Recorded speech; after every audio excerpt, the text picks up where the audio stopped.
أعوذ بالله السميع العليم من الشيطان الرجيم من همزه ونفخه ونفثه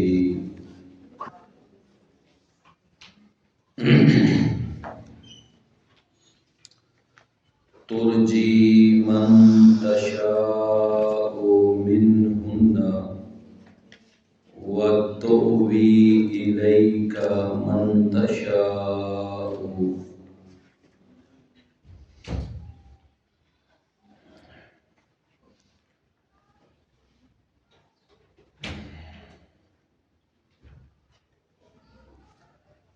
ومن ابتغيت ممن عزلت فلا جناح عليك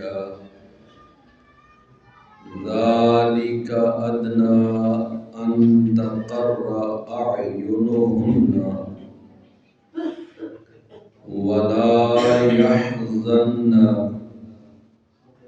ويرضين بما آتيتهن كلهن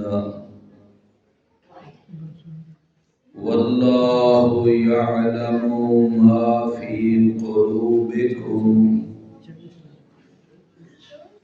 وكان الله عليما حليما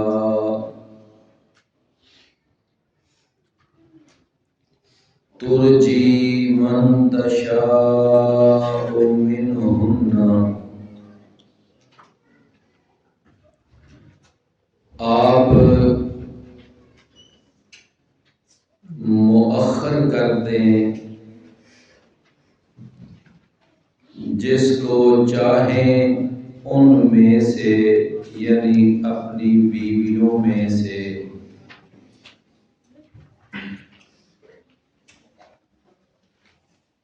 وَتُؤْوِي إِلَيْكَ مَن تَشَاءُ، اور آپ ٹھکانہ دے دیں، اپنے پاس بلا لیں جس کو چاہیں۔ وَمَنِ ابْتَغَيْتَ، اور جس کو آپ طلب کر لیں، ممن عزلت، اس سے، ان میں سے کہ جن کو آپ نے الگ کر دیا تھا، فلا جناح علیک، تو کوئی گناہ نہیں ہے آپ پر، ذالک ادنیٰ، یہ بات زیادہ قریب ہے، ان تقر اعینہن، کہ ٹھنڈی رہیں ان کی آنکھیں، ولا یحزن، اور وہ غمگین نہ ہوں، پریشان نہ ہوں، بما آتیتہن کلہن، اس بارے میں جو آپ نے اپنی ان سب بیویوں کو عطا کیا ہے، واللہ یعلم، اور اللہ تعالی جانتا ہے، ما فی قلوبکم، جو کچھ بھی تمہارے دلوں میں ہے، وَكَانَ اللَّهُ عَلِيمًا حَلِيمًا، اور اللہ تعالی خوب جاننے والا، بڑا ہی بردبار ہے۔ بھائیو، میں نے ایک آیہ مبارکہ کی تلاوت کی ہے، ترجمہ احباب نے سنا ہے۔ اس میں کوئی شک نہیں ہے کہ ہماری اس ہفتہ وار کلاس میں جو بیان ہوتا ہے یہ بیان عوامی نوعیت کا نہیں ہوتا۔ جو ہوتے ہیں نا عوامی موضوعات، یہ بجا ہے کہ یہ ذرا ان سے ہٹ کر ہے، اور پھر موضوعات بھی عوامی ہوں اور بیان کرنے والے بھی عوامی مقرر اور عوامی خطیب ہوں، تو بجا ہے کہ اس کی تو خیر بات کچھ اور ہوتی ہے۔ لیکن یہ جو ہماری کلاس ہے یہ خالصتاً ایک تعلیمی سلسلہ ہے اور تربیتی نوعیت کی یہ کلاس ہے، اور ویسے مجھے اس بات کا پورا یقین ہے کہ آپ اس کلاس میں انشاءاللہ وہ باتیں سن رہے ہیں کہ جو عام دروس میں باتیں نہیں ملتی۔ میری پوری کوشش ہوتی ہے کہ میں وہ بڑی بڑی جو مشکل باتیں ہیں ان کو آسان سا بنا کر آپ کے سامنے پیش کروں۔ میرے بھائیوں، آج کے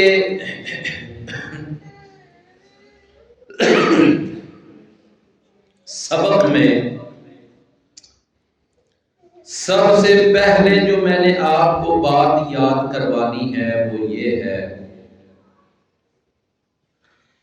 کہ اس رکوع کے اندر جو یہ پورا رکوع ہے، اس کے اندر خاص طور پر آیت نمبر 49، 50 اور یہ 51 ان آیات کے اندر اللہ تعالیٰ نے اپنے پیارے پیغمبر، اپنے لاڈلے اور چہیتے پیغمبر سید الاولین والآخرین، امام الانبیاء والمرسلین، امام اعظم، قائد اعظم، مرشد اعظم، مجاہد اعظم، سید و ولد آدم، شاہ امم، جناب محمد رسول اللہ صلی اللہ علیہ وسلم کو ان کی جو خانگی زندگی ہے، خانگی زندگی یعنی گھریلو زندگی، اور آپ کی جو ازدواجی زندگی ہے، اس حوالے سے اللہ تعالیٰ نے نبی صلی اللہ علیہ وسلم کو یہاں 5 قسم کی رعایتیں دی ہیں۔ کتنی؟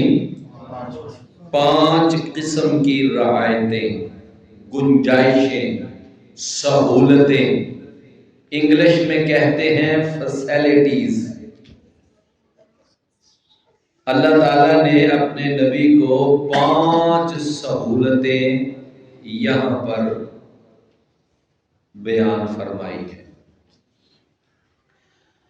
ان میں سے جو 3 سہولتیں ہیں، رعایتیں ہیں، ان کا تذکرہ پچھلے درس میں گزر چکا ہے۔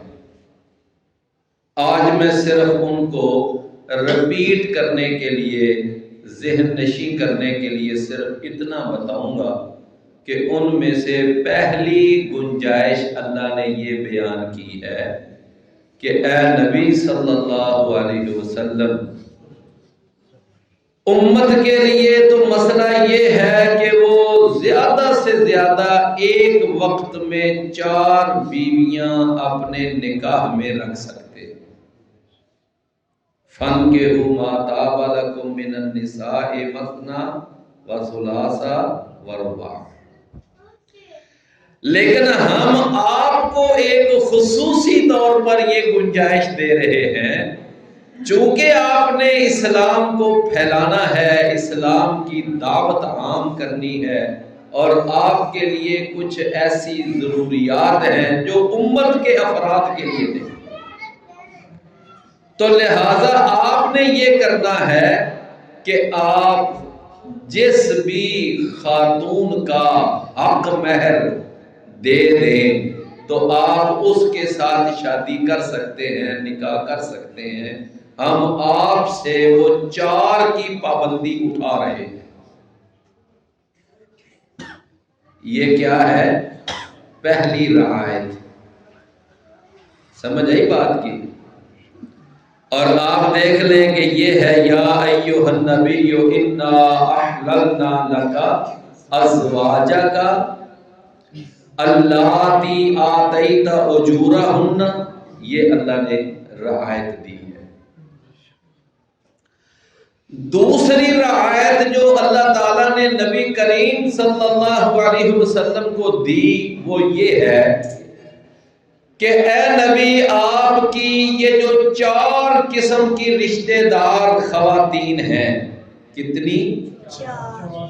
نمبر 1 آپ کے چچا کی بیٹیاں، آپ کی پھپھوؤں کی بیٹیاں، آپ کے ماموں کی بیٹیاں اور آپ کی خالاؤں کی بیٹیاں۔ ہم آپ کے لیے ان کے بارے میں آپ کو یہ ایک رعایت دے رہے ہیں کہ ان کا آپ حق مہر نہ بھی ادا کریں، بغیر حق مہر کے بھی ان سے نکاح کر سکتے ہیں۔ یہ 2 رعایتیں ہوں، اور اللہ کے رسول صلی اللہ علیہ وسلم نے اس رعایت کا فائدہ کہاں اٹھایا تھا؟ سیدہ زینب بنت جحش پر، وہ آپ کی سگی پھپھو کی بیٹی ہے۔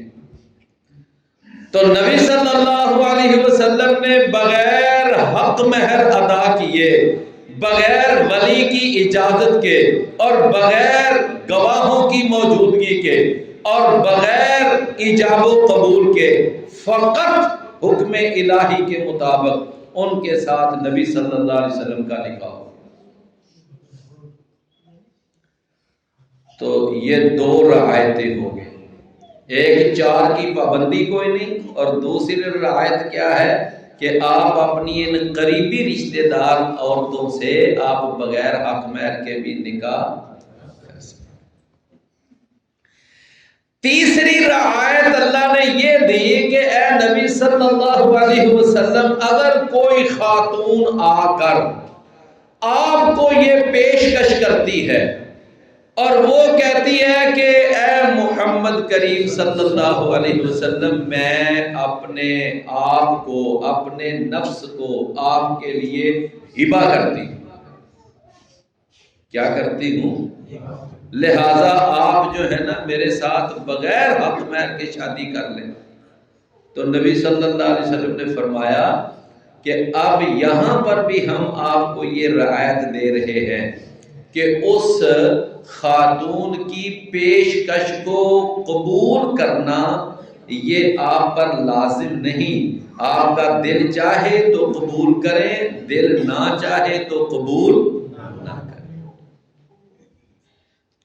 سمجھ آئی بات کی؟ جیسا کہ ایک خاتون نے آ کر نبی صلی اللہ علیہ وسلم کو عرض کیا تھا، لیکن نبی صلی اللہ علیہ وسلم نے اس کی پیشکش کو قبول نہیں کیا۔ اور دیکھ لیں اس کا اللہ نے تذکرہ فرمایا کہ وَامْرَأَةٌ مُؤْمِنَةٌ إِنْ وَهَبَتْ نَفْسَهَا لِلنَّبِيِّ إِنْ أَرَادَ النَّبِيُّ أَنْ يَسْتَنْكِحَهَا۔ تو یہ 3 جو رعایتیں ہیں ان کا تذکرہ پچھلے درس میں، پچھلے سبق میں ہو چکا ہے، آج میں نے محض ان کو رپیٹ کیا ہے۔ چوتھی رعایت جس کا تذکرہ اس آیت میں ہے جو آج ہم آیہ مبارکہ پڑھ رہے ہیں، اس میں اللہ تعالیٰ نے نبی کریم صلی اللہ علیہ وسلم کو ایک اور رعایت دی ہے، اور وہ کیا ہے؟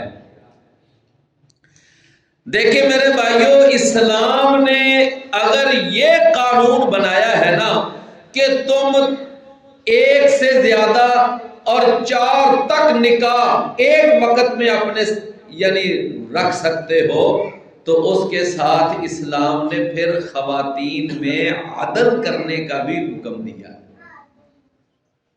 کیا کہا ہے کہ تم ان کے درمیان کیا کرو؟ عدل کرو۔ اگر ایک بیوی کو تم سوٹ لا کے دے رہے ہو تو باقی بیویوں کو بھی لا کے دو۔ اگر ایک کی ضروریات پوری کرتے ہو، جو باقیوں کی جو انسانی ضروریات ہیں ان کا بھی خیال رکھو۔ تو اس عدل کے اندر ایک چیز یہ بھی آتی ہے کہ باری کی تقسیم، اس عدل میں یہ بھی ہے کہ تم نے اپنی بیویوں کے درمیان کیا کرنا ہے؟ باری تقسیم کرنی، کہ ایک آپ رات اپنی ایک بیوی کے پاس، اگلی رات پھر اس سے اگلی بیوی کے پاس اگر ایک سے زیادہ ہے، اور اگلی رات پھر اس سے اگلی بیوی کے پاس، اس طرح کر کے تم نے اپنی باریاں تقسیم کرنی ہے۔ لیکن اللہ تعالیٰ نے دیکھیں یہ چوتھی رعایت نبی کریم صلی اللہ علیہ وسلم کو عطا فرمائی، کیا فرمایا کہ اے نبی ہم آپ کو یہ بھی ایک سہولت دے رہے ہیں، کیا کہ ترجی من تشاء منہن وتؤوی الیک من تشاء، آپ اپنی بیویوں میں سے جس بیوی کو باری تقسیم کرنا چاہیں کریں، اور اگر کسی بیوی کو باری نہیں تقسیم کرنا چاہتے نہ کریں۔ اللہ، یعنی یہ باری کی تقسیم جو ہے یہ آپ کے اوپر لازم نہیں۔ آپ کی ایک بڑی مصروف زندگی ہے، آپ کی کچھ مخصوص ضروریات ہیں، لہذا آپ کے لیے دعوت و تبلیغ کا ایک بہت بڑا میدان ہے، پوری دنیا پہ اسلام کو غالب کرنا ہے، تو ہم اس لیے آپ کو نا یہ کچھ سہولتیں دے رہے ہیں کہ یہ جو ہے نا کہ لازم نہیں کہ آپ اپنی بیویوں کے درمیان اب باریاں تقسیم کریں، نہ بھی آپ کا جس بیوی کے پاس جانے کو دل کرے آپ جائیں، جس کے پاس جانے کو دل نہیں چاہتا نہ جائیں۔ کیوں میرے بھائیوں کی بات سمجھ آ رہی ہے؟ کتنی گنجائشیں ہو گئی؟ 4۔ پہلی رعایت کیا ہے کہ 4 کی پابندی کوئی ضروری نہیں۔ دوسری رعایت کیا ہے کہ ان قریبی 4 قسم کی عورتوں کے ساتھ بغیر حق مہر کے بھی نکاح آپ کر سکتے ہیں۔ اور تیسری آپ کے لیے رعایت یہ ہے کہ اگر کوئی خاتون اپنا نفس آپ کو ہبہ کرتی ہے تو اس کے ساتھ نکاح کرنا بھی آپ کے لیے لازم نہیں، کرنا چاہیں کریں، نہ کرنا چاہیں نہ۔ چوتھی رعایت یہ ہے کہ آپ کے لیے باریوں کی تقسیم بیویوں کے درمیان بھی کوئی ضروری نہیں، یہ بھی اللہ نے دیکھ لیں یہاں بیان کر دیا کہ ترجی من تشاء، آپ دور کر دیں جس کو چاہیں، وتؤوی الیک، اور آپ اپنے پاس ٹھکانہ فراہم کریں، من تشاء منہن، جس کو آپ چاہیں ان میں سے۔ تو مانا کیا ہوا کہ یہ باری تقسیم کرنا آپ کے لیے کوئی لازم نہیں۔ تو یہ 4 رعایتیں ہو گئی۔ 5ویں رعایت، 5ویں گنجائش اللہ تعالیٰ نے پھر ایک اور دی، وہ کیا؟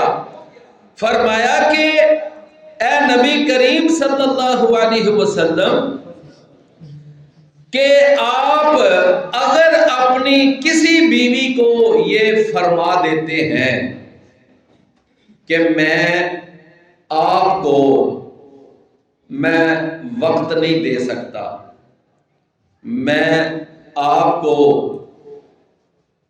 باری تقسیم نہیں کر سکتا، آپ نے اس کو اپنے سے کیا کر دیا؟ علیحدہ کر دیا کہ بھئی ویسے آپ نے میری زوجیت میں رہنا ہے تو رہیں، لیکن میں آپ کے پاس اپنی باری پہ تیرے پاس آؤں یہ میرے لیے ممکن نہیں ہے۔ آپ نے اس کو کہہ دیا کہ میں آپ کے پاس آپ کی باری پر نہیں آیا کروں گا، ٹھیک ہو گیا۔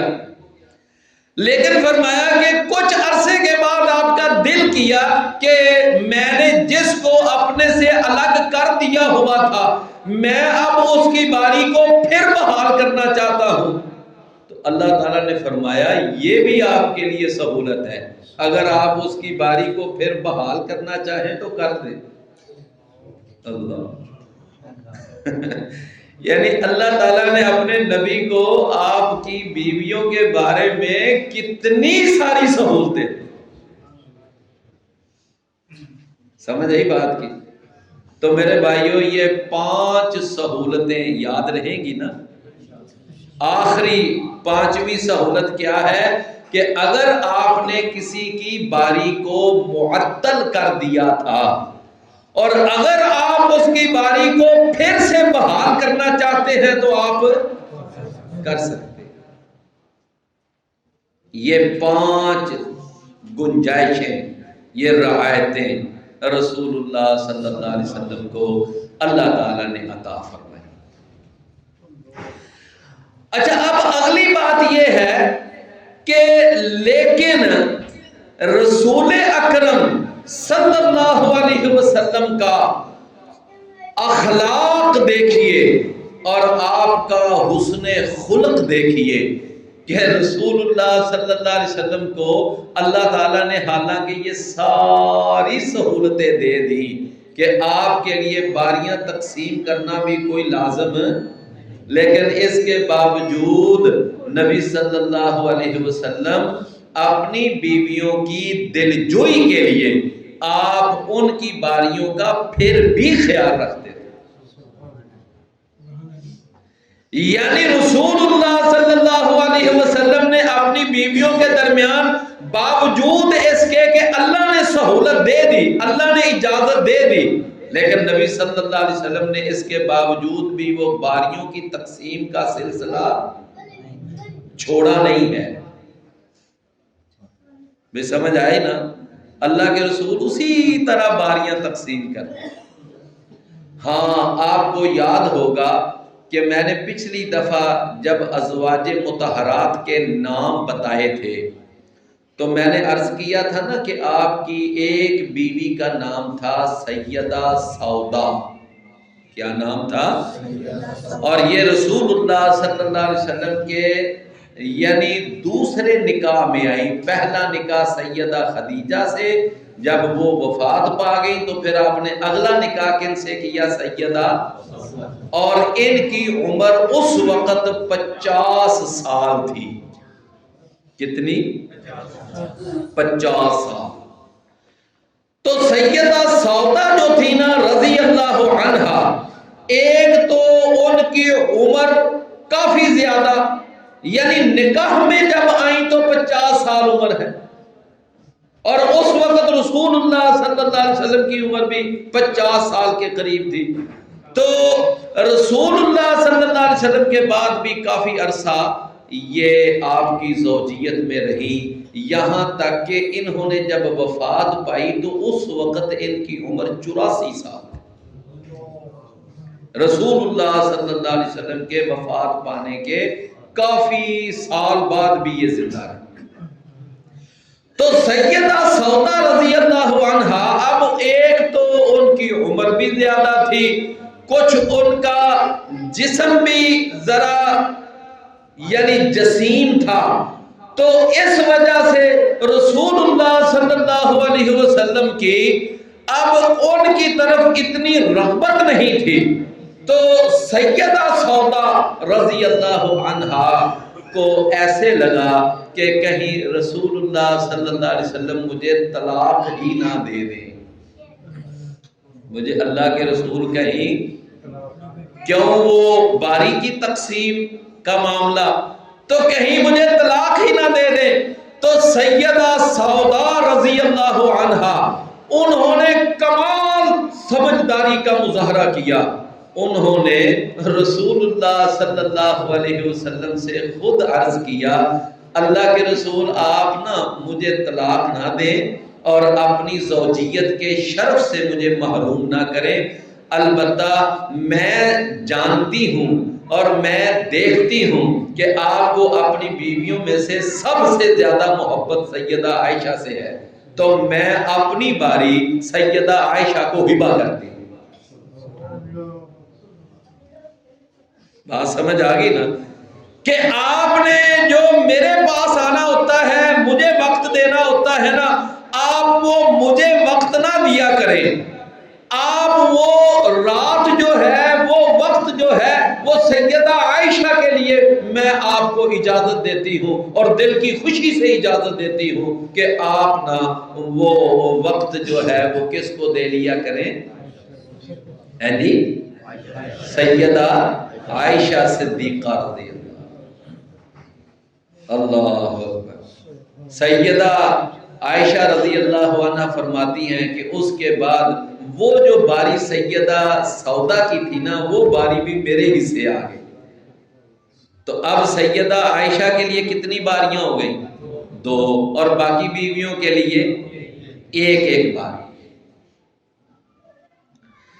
اچھا، نبی کریم صلی اللہ علیہ وسلم نے دیکھے نا کہ باوجود اس کے کہ اللہ تعالی نے اجازت دے دی، سہولت دے دی کہ آپ کے لیے باریوں کی تقسیم کوئی مسئلہ نہیں ہے، لیکن رسول اللہ صلی اللہ علیہ وسلم کے یہ اخلاق حسنہ کی دلیل ہے نا کہ نبی صلی اللہ علیہ وسلم نے اس کے باوجود باریوں کا اہتمام کیا ہے۔ اچھا، اور وہ میں نے آپ کو عرض کیا کہ صرف 1 بیوی کی باری کو نبی صلی اللہ علیہ وسلم نے معطل کیا، اور وہ بھی کوئی جبر نہیں تھا، کوئی زبردستی نہیں تھی، بلکہ سیدہ سودا رضی اللہ عنہا نے نبی کریم صلی اللہ علیہ وسلم کو خوش کرنے کے لیے اپنی باری سیدہ عائشہ کو ہبہ کر دی۔ یہ نبی صلی اللہ علیہ وسلم کو خوش کرنے کے